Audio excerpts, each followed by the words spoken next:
What's up everybody, Simply Amazing here. Welcome back to another video, and in this video we are actually going to be doing a honest review of the Cold War Alpha that just came out this past weekend. I'm going to give you guys my thoughts on everything, coming from map design to movement, time to kill, all that stuff. I'm going to go over everything in depth of what I personally think. This is all my opinion, and then I would love to hear your guys' opinion in the comments below. So keep in mind that this was an alpha, so it wasn't even a beta yet, so a lot of stuff can change from now to when the game actually comes out. So I might make another review video in the future, but right now it's just solely going off the alpha and what I experienced so far playing the beta. So first we're going to talk about the maps and the map design. Now I played the beta basically all day, every day, this whole weekend, so I got a really good chance to play on all these maps a lot of times.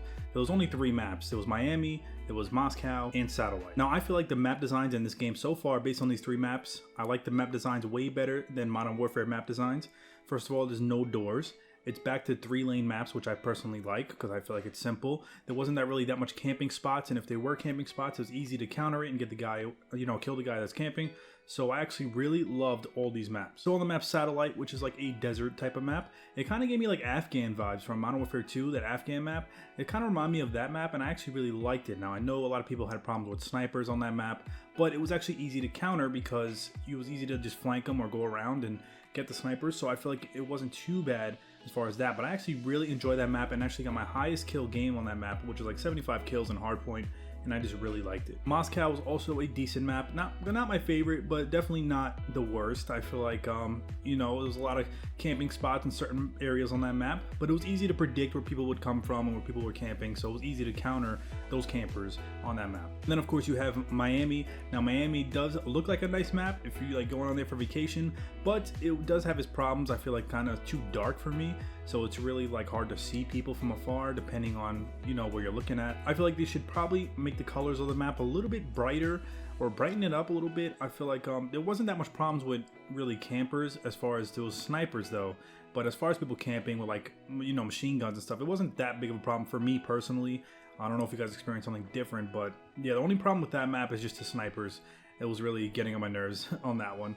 But other than that, the map designs are actually really good compared to Modern Warfare or any other Call of Duty really. So I really like the maps in this game, so that's a plus. The next thing I want to talk about is the movement. Now the movement is actually back to normal. So it's pretty much like Black Ops 4 movement, it feels like. No more tactical sprint. You don't have to put your joystick in twice to run fast, which I actually really like. I like just running normal, and the speed is normal. As far as the sliding is smooth, but you can't really aim in while you're sliding, so like kind of a bummer, and that kind of messed me up a little bit, got me killed. But other than that, the sliding is actually way more smoother than it was in previous Call of Duties. Because I feel like the sliding in Call of Duty was normally like a stiff slide, so when you slide, it's like hard to actually get your gun up and shoot. But in Cold War, I felt like the sliding was actually more smooth and easy to actually like run away from fights or slide around the corner and shoot someone. So I actually really like that about the movement. I feel like the movement is the upgrade from Modern Warfare movement. Now the next thing is the animations or the graphics of the game.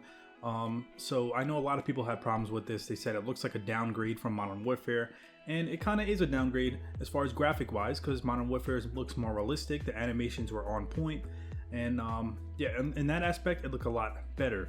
But I really it didn't bother me as much. Like, I'm not a person that really cares about super realistic or like with the graphics on the game, so that's why it didn't really bother me. But the Call of Duty didn't look like wow, like when you play a game and it looks nice, you're like, wow, it looks amazing. I didn't get that feeling. I just feel like it looked normal, like a normal Call of Duty. It looked like a remastered Call of Duty pretty much, but I had no problem with it honestly, because I was still having fun. So the graphics were not a problem to me that made me not want to play the game or didn't like it. So that's just something I could deal with.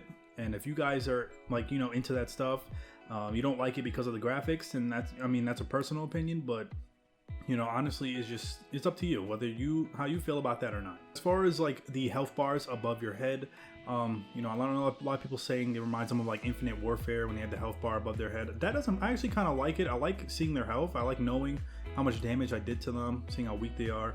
I know a few Call of Duties had it, like Black Ops 4 also had a health bar, so I don't know, for some reason I kind of like it, so it doesn't bother me whether it's there or not, but I actually really like it. So next we're going to talk about the time to kill. Now the time to kill in this game is definitely not as quick as Modern Warfare, but not as long as Black Ops 4. So I feel like it's in the middle, and I feel like it's fair. It's a fair time to kill. They die pretty fast. You just have to land your shots. Make sure if you hit them in the chest or in the head, they're gonna die a lot quicker than if you hit them in the legs. Now I know a lot of people are not fans of that. Sometimes some people like longer time to kill. Some people like Modern Warfare style of time to kill where they just die in like 2 bullets. But I feel like in Cold War, this time to kill actually gave you a chance to shoot back and actually, you know, be able to turn on somebody, because in Modern Warfare, once you get shot first, you're most likely dead because you can't turn on them because you don't have time. You die too fast. So I feel like this was a fair way to do it. So I'm personally a fan of Cold War's time to kill, and I think it's a lot better. All right, so now we're gonna go on to the weapons. Now I had a chance to test almost every weapon besides the LMGs. I actually did not use any of the LMGs because I'm not an LMG person. But I really love the weapons that I did use. I made some videos on it. You guys can go check them out. I made videos on the MP5, which is actually pretty good. The AK-74U, which is actually pretty good, but it has some glitches for me. I don't know if you guys experienced it, but I had to wear, like, I would shoot the AK-74U, I'd run out of bullets, and then I would reload it, and then when I go to shoot, it would like have to reload again. So I think that was a bug with the gun. But other than that, AK-74U was pretty deadly. I feel like the range on it was pretty good. The Type 821 was actually amazing. It was like a little Uzi or the MAC-10. That gun was a beast. I also made a video on that, and I feel like that's going to be a good SMG to use. Hopefully they don't nerf it. As far as the assault rifles, the XM4 was amazing. I love that gun. The M16 was not that bad. As far as the shotguns are pretty good up close. So I really liked using those guns and getting a chance to use them all.